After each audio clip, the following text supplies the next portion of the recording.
Assalamualaikum warahmatullahi wabarakatuh.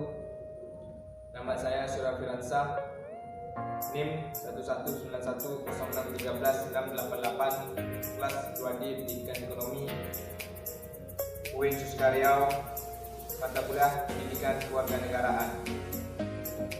Baiklah, di sini saya akan menjelaskan tentang otonomi daerah. Pengertian otonomi daerah. Istilah otonomi atau autonomi berasal dari bahasa Yunani, yaitu autos yang berarti sendiri dan nomos yang berarti hukum atau aturan. Dengan demikian, otonomi dapat diartikan sebagai kewenangan untuk mengatur dan mengurus rumah tangga sendiri.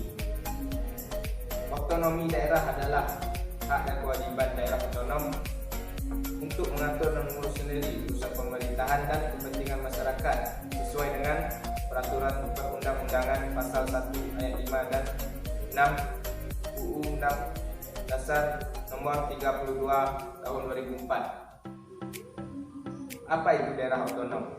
Daerah otonom adalah kesatuan masyarakat hukum yang mempunyai batas-batas wilayah yang berwenangan mengatur dan mengurus urusan pemerintah dan kepentingan masyarakat setempat menurut prakarsa sendiri berdasarkan aspirasi masyarakat dalam sistem negara kesatuan Republik Indonesia.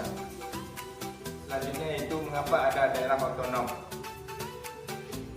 Sebagai wujud adanya perubahan paradigma dalam pelaksanaan pemerintahan di Indonesia yang selama ini belum era reformasi, bersifat sentralistik, telah tidak sesuai lagi dengan tuntunan kehidupan masyarakat Indonesia saat ini. Landasan hukum otonomi daerah. Pertama itu pasal 18 ayat 2 UUD 1945 yang berbunyi, pemerintah daerah provinsi, daerah kabupaten dan kota mengatur dan mengurus sendiri urusan pemerintahan menurut asas otonomi dan tugas pembantuan.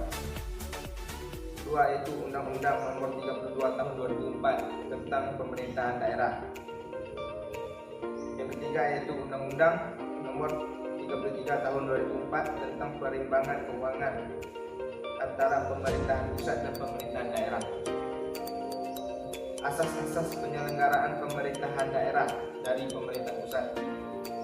Satu, asas desentralisasi, yaitu penyerahan wewenang pemerintahan oleh pemerintahan pusat kepada daerah otonom untuk mengurus dan mengatur urusan pemerintahan dalam sistem negara kesatuan Republik Indonesia, sehingga pada akhirnya menjadi urusan pemerintahan daerah. Dua, yaitu asas dekonsentrasi, yaitu pelimpahan wewenang pemerintahan oleh pemerintah pusat kepada gubernur sebagai wakil pemerintahan dan kepala instansi pemerintah wilayah tertentu, dan pada hakikatnya hal itu tetap menjadi urusan pemerintahan pusat.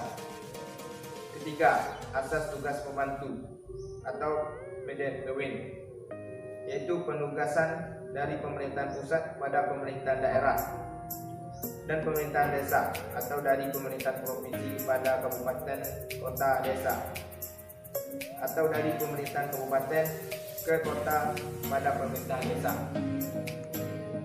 Selanjutnya itu asas-asas pelaksanaan otonomi daerah atau pemerintahan daerah.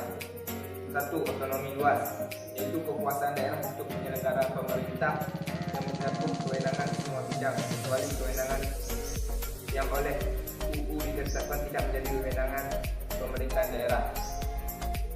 Dua, otonomi nyata, yaitu keleluasan daerah untuk menyelenggarakan pemerintahan di bidang tertentu yang secara nyata ada diperlukan untuk tumbuh dan berkembang di daerah. Ketiga, otonomi yang bertanggung jawab, yaitu perwujudan pertanggungjawaban sebagai konsekuensi pemerintah pemberian hak dan kewenangan kepala daerah sebagai wujud tugas dan kewajiban daerah dalam mencapai tujuan otonomi. Selanjutnya yaitu tujuan penyelenggaraan otonomi daerah. Satu, peningkatan pelayanan dan kesejahteraan masyarakat yang semakin baik. Dua, pengembangan kehidupan demokrasi, keadilan dan pemerintahan. Ketiga, pemeliharaan hubungan yang serasi antara pusat dengan daerah dan antar daerah dalam rangka menjaga keutuhan NKRI. 4. Mendorong untuk memberdayakan masyarakat. 5. Menumbuhkan prakarsa dan kreativitas, meningkatkan peran serta masyarakat, dan mengembangkan peran dan fungsi DPRD. Selanjutnya itu prinsip-prinsip pelaksanaan otonomi daerah. Pertama itu memperhatikan aspek demokrasi, keadilan, pemerataan, potensi, dan keragaman daerah. 2. Didasarkan atas otonomi luas, otonomi nyata dan bertanggung jawab. 3. Pelaksanaan otonomi harus sesuai dengan konstitusi negara sehingga tetap terjadi lingkungan pusat, daerah, dan antar daerah.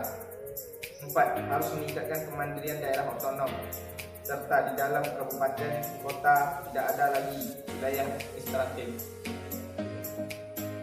5. Harus meningkatkan peranan dan fungsi legislatif daerah dan fungsi anggaran dalam penyelenggaraan pemerintahan daerah. Selanjutnya itu dampak otonomi daerah di Indonesia. Itu dampak positifnya, pertama, kebudayaan daerah yang dimiliki lebih mudah dikembangkan oleh pemerintahan daerah. 2. Sumber daya alam dan sumber daya manusia yang dimiliki daerah mudah dikelola dan dikembangkan efisien. 3.